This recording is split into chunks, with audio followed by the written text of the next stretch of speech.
Hello, everyone, and welcome back to my channel. Or if it's your first time here, welcome, welcome, welcome.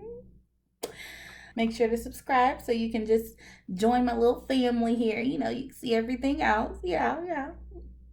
Hit the button. In today's video, we're going to talk about what it was like living in Korea at the start of and during pretty much the worst parts of the COVID-19 pandemic. Dun, dun, dun. People ask me this question, like in my family and my friends and stuff, when I would like call home. They'd be like, oh my gosh, like I heard Korea is like super crazy. Like, are you guys doing okay? First of all, facts. The United States and Korea had their first outbreak like at the same time, like their first confirmed case, like at the same time. Um, I don't know. But Korea, I guess, is a much smaller country. So if it spread like wildfire in Korea, yeah, would have some pretty devastating effects. Thankfully, the South Korean government took the virus very seriously. And then, of course, they've kind of had a lot of practice over the years with like MERS and SARS and things like that. Like, it seems like a lot of really scary diseases have the potential to affect Korea every year. But, anyways, let's talk about how they handled COVID and what it was like being there while they handled COVID-19. So, I'll start off with the South Korean government's uh, methods of dealing with it. From jump, they took it very seriously and almost immediately started ratting off countries that would have extra screening if people were to travel to or from there, and trying to restrict the movement of people into and out of South Korea when this first started.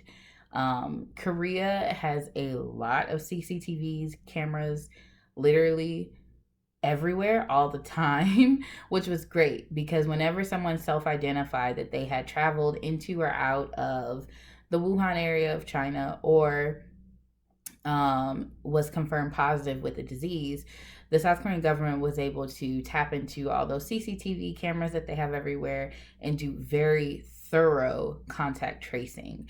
And they use their countrywide warning system that comes to like your cell phones, like how Amber Alerts come to iPhones a lot.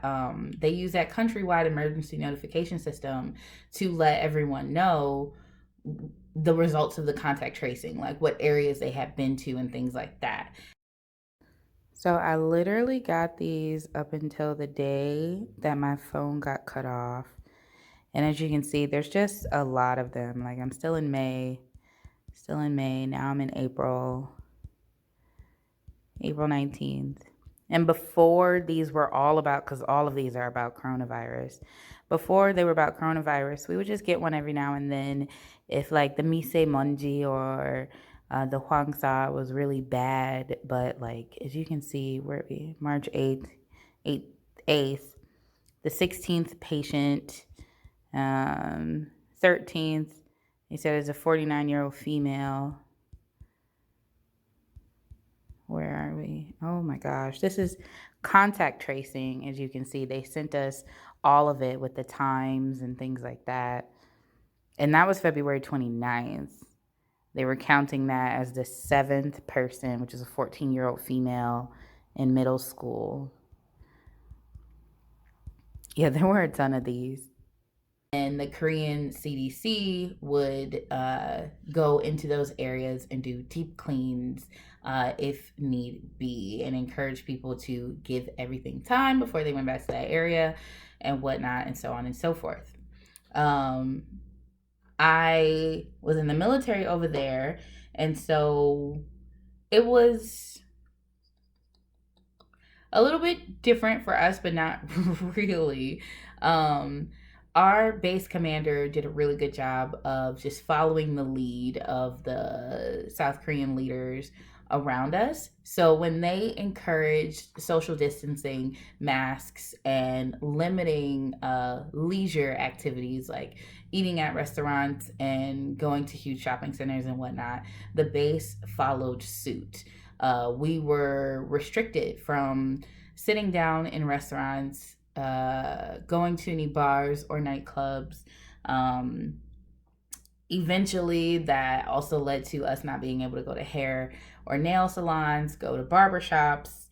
And then as it got worse, more and more things got restricted. So eventually, even public transit and cabs were restricted as well. On base and off base, we were encouraged and then eventually required to wear masks everywhere that we went, to include our work center, or if you were getting takeout food from a restaurant, because we were still allowed to get takeout and delivery, to grab your stuff and like go. And right around base, it was definitely heavily enforced. Um, Whereas on base, I'll say the restaurant restrictions were much lighter. We could still like sit in on base restaurants. Um it's just if you like your work center especially, they wanted you to wear masks. It was kind of weird because like you could go to Chili's or like the base bar and club and not wear a mask and just mingle with everyone. But then when you go to work or you go to like the store on base, you have to wear a mask or you're gonna get like kicked out. But even the base heavily relied on contact tracing. They asked us to keep tabs on anywhere that we did go if we didn't just go straight from work to home, and the times that we were there, so that if and when there was ever a breakout, they can send out updates the same as the city and country of South Korea did, to let anyone know if they had been there or not. And then they would like track us and like, let us know if we had been exposed and whatnot and send us into quarantine. It was all very well done. There was a lot of communication between the base and the city, the KCDC, and public health, who I answered to. Uh, Everyone was constantly getting out information on where we could go, where we couldn't go, possible infection areas, and things like that. And therefore, I didn't run into any like real problems or scares when it came to living in South Korea during this pandemic. Like, for the most part, it was nowhere near base. We had like no issues. I mean, even aside from it not being anywhere near base, like South Korea uh handled it like a boss. Like, they very quickly got their numbers way down into the single digits, and kept it down, by keeping up with contact tracing, keeping up with sanitization. South Korean people wearing their masks, I mean, they already did so all the time anyway. So, like, wearing it now wasn't an issue or a change for them at all. I mean, nor for us, because as military station over there, during certain circumstances, we were allowed to wear masks too. So it wasn't a huge deal to just kind of keep up with that. The worst instance that happened, and um, this is kind of, I think I kind of find it funny, but I guess it wasn't. Near where I lived, there was this bar restaurant, um, that I won't name because I'm sure they have plenty of notoriety right now, but it was wine themed. I'll just say that. They decided to throw a decent sized like party. I think it was maybe reportedly like 30 to 35 people, like mid pandemic, when most people aren't even going to bars and nightclubs, going out to eat, like anything. They decided to have a party, and they invited a few people that worked on base. There was a lot of foreign nationals there. Um, and Lo and behold, almost everyone at that party ended up like infected with coronavirus, and that was the closest to base it had ever got. And that was like, that was an interesting time. That was when we really like, you really got to see how great or how not great your leadership was in that moment. Mine killed it. Like, they were able to get all the information to us immediately about where anyone from that party had been and if we were there or not and what we should do if we had been and things like that. It was really dope. For anyone that might have been affected, they did food runs. Like they made sure that we knew all the delivery apps or whatnot. Like it was a team effort. It made me really proud of who I worked for in that moment. Um, and the funny part of that was, so remember I said South Korea was letting the people know what was going on by using the cell phone emergency notification system. Well, they broadcast the name of that bar restaurant through that emergency notification system to let any and everyone know if you have been there, you need to self isolate. And that was just like wild to me because it's like, I mean, it's free advertisement, right? But the worst kind of advertisement. Like, literally, you're known across like the country for infecting people with coronavirus. Like, that is super unfortunate. Like, but hey, you shouldn't have had a freaking party. Like, that's on you, fam. Like, anybody tell you to do that? Actually, they literally told you to do the opposite of that. So, oh, sucks to suck. Um, let's see how I'll talk about how this affected me personally. There were a lot of moments where I was kind of scared. I'm actually immunocompromised. So even though I just kind of went into praising South Korea for their response and then my the base for their response, um, they kept us in a healthy amount of fear. At least myself, I think I was in a healthy amount of fear for my health. I did not want to catch coronavirus. So even though they were handling it and they were doing everything correctly, uh, I was still very cognizant of the nature and the danger that was presenting itself. And then not only that, I was in the process of trying to move back to America at the time, and that was all getting jumbled and pushed around and paused and things like that because of what was going on. So for me, it was a mixture of a healthy dose of fear. I don't want to catch corona. I'm going to wear my mask everywhere I go. Respect. I didn't want to walk into, because there were times when I forgot my mask. I didn't want to walk into anyone else's establishment without wearing a mask because I wanted to show my respect for the people that lived and worked around me and were continuing to keep their places of business open for my convenience. Um, and then also, uh, lethargy. Like I was ready to go, like I was trying to move. I was ready to go, and now they're telling me we don't know. Like we don't know if you can go. Like I'm sure you guys have heard of like the stop movements and things like that. If you had it, the military issued a stop movement, so everyone anywhere that was supposed to be moving around the globe for the U.S. military was just like paused in their tracks, and I was one of those people. And so that kind of sent me into a little bit of a rut for sure. I mean, who wouldn't? Um, and so that was an unfortunate and stressful experience. I will say I didn't let it get to me too much, but it did definitely get to me. Um, our gym stayed open, but I stopped working out because I was just like, I didn't have the motivation to do that stuff. Like, I just wanted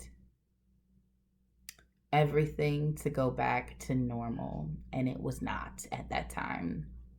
Um, I didn't have any issues staying at home though, because me and all my friends, we mostly chatted on PlayStation Network playing video games. So this is just like all day I get to play video games with my friends. Like I was totally fine in that, right? I will say, I'm like, I am extroverted, but like I don't need physical touch. I just need conversation. So like being able to chat on headsets with my friends was good enough for me. So me, Destiny, my clan, we had a ball while we were self-isolating. Okay, like no issues at all, not a problem. And what did that result in? Well, a week before I left Korea, everything started opening up again. We were allowed to sit in restaurants again. We still weren't allowed to go to bars and stuff. But we were allowed to sit down and go places. We were allowed to go shopping. They still encourage us to wear masks when we weren't eating, and we did. But it was nice to feel like that taste of freedom. Like we had all been essentially locked in our houses since February, and now at the end of May, like we're able to just like breathe a little bit, because we all worked together and we all handled it like bosses. So that was nice. That was a nice week. And then I came to America and I got put on quarantine for 2 weeks and I was locked in a hotel, and I'm still locked in a hotel. So hey, for hotel living. That's why there's so much of my stuff here. If you haven't seen before, I'm trapped in this hotel during quarantine. But yeah, I did get a nice little taste of freedom before I left Korea because they were starting to let us do stuff and go places. And obviously, I'm still in contact with my friends in Korea. They're allowed to travel now and take public transit and take cabs. So they're like going to beaches and going to Busan and stuff like that. And I'm like, boom, everybody got a taste of freedom and lost their minds. Actually, I won't say everybody.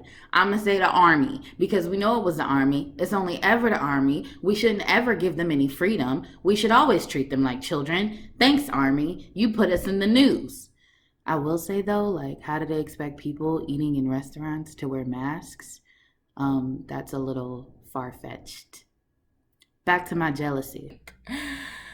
Mega jealous because they don't have to worry about going to Busan and coming back with Corona. Whereas, like, if I try to go to Walmart, who knows what's going to happen because everything's crazy in America.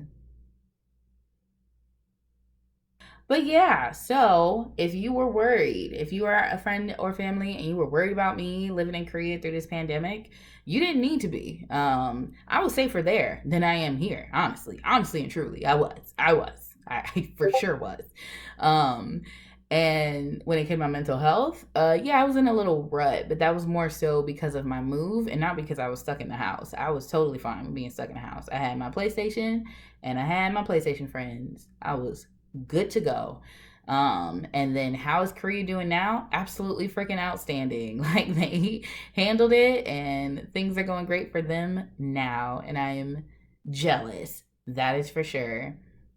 But if you have any other questions about how life was in South Korea during the coronavirus pandemic, go ahead and leave a comment down below. If you need me to clarify anything, I will surely get back to you. And if you liked this video, make sure to like this video and subscribe to my channel. And I will see you guys next time. Bye.